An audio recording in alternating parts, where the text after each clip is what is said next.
আপনি সে আওয়ামী স্টাইলের কথা এখন শুরু করেছেন কেন?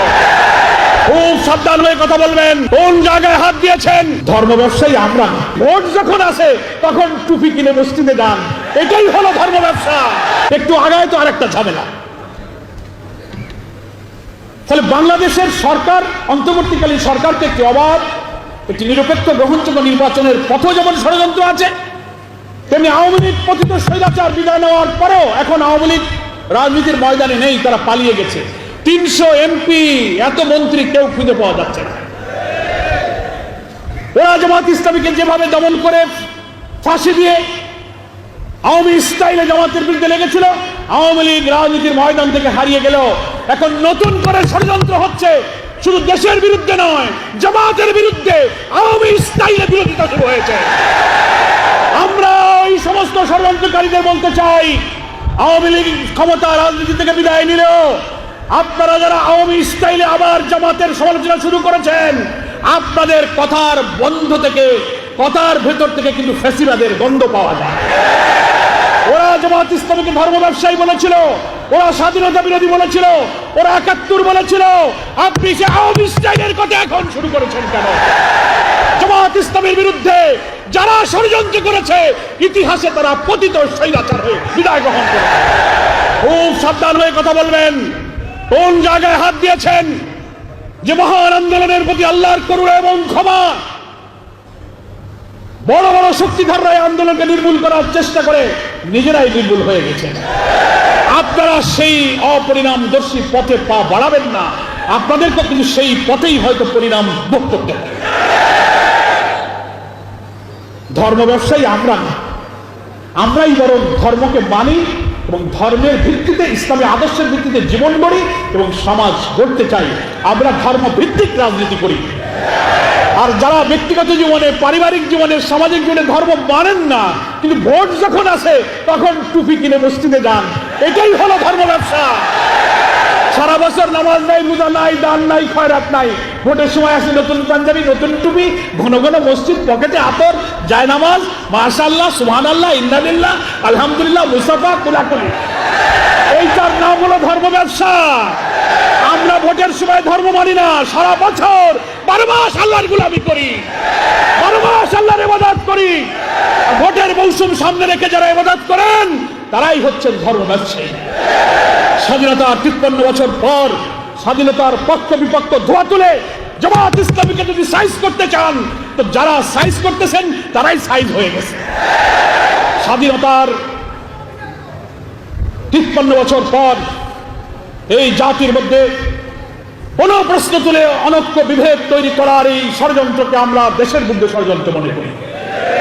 দুঃখের সাথে বলতে চাই, বাংলাদেশের স্বাধীনতার অনেক পরে স্বাধীন হওয়া, মালয়েশিয়া, সিঙ্গাপুরে, এখন আমরা তো শুরু করেছি, কিন্তু আমাদের সামনে দুইটা চ্যালেঞ্জ। একটা হলো অন্তর্বর্তীকালীন সরকার ক্ষমতায় এসে নতুন নির্বাচনের জন্য একটা পথে যাত্রা শুরু করেছেন। কি বলেন? 5 মাস হলো ক্ষমতায় আসার পরপরই একটা পর একটা চ্যালেঞ্জ। কি দেখছেন না আপনারা?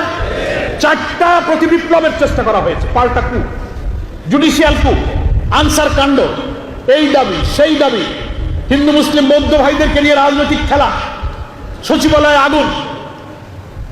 এ সরকারকেও স্বস্তির সাথে দেশ চালাতে দিচ্ছে না।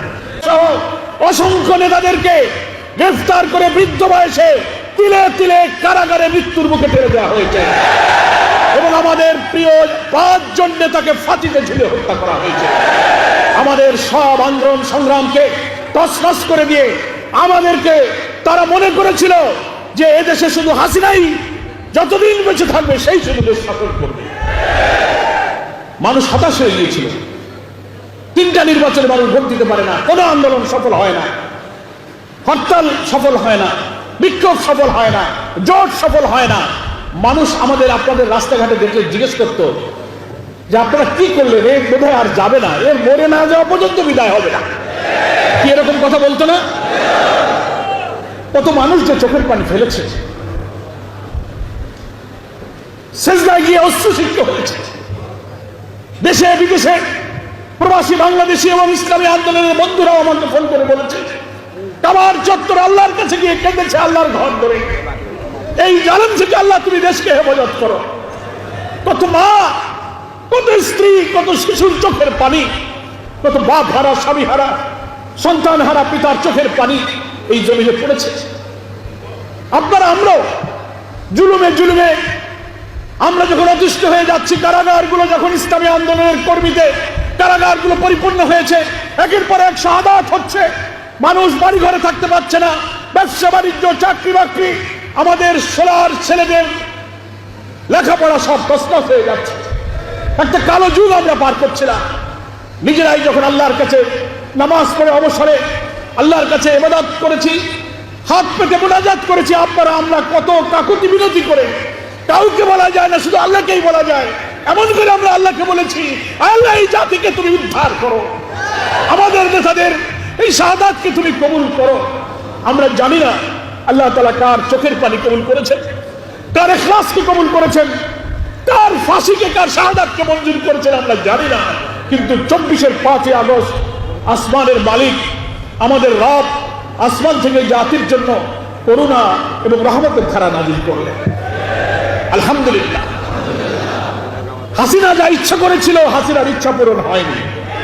আল্লাহ তাআলা কোরআন শরীফে বলেছেন, ওমা তাশাউনা ইল্লা আইয়াশা আল্লাহু রাব্বুল আলামিন। তোমাদের কোনো ইচ্ছাই পূরণ হয় না যতক্ষণ আল্লাহ তাআলা তা ইচ্ছা না করেন। কি বলেন, ঠিক কিনা? ও চেয়েছিল বাংলাদেশ থেকে ইসলামী আন্দোলন, ইসলামী শক্তিকে নির্মূল করে দেবে।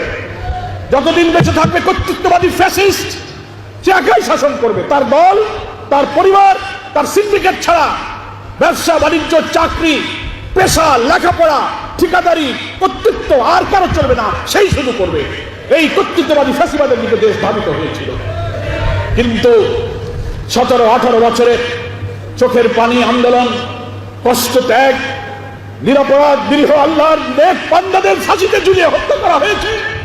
যারা জীবনে একটা মিথ্যা কথা বলে নাই, একটা টাকা হারাম খাই নাই, কাউকে কষ্ট দেয় নাই, 70-80-90 বছর বয়সের বৃদ্ধদেরকে তুমি হত্যা করেছো, ফাঁসিতে ঝুলিয়ে দিয়েছো।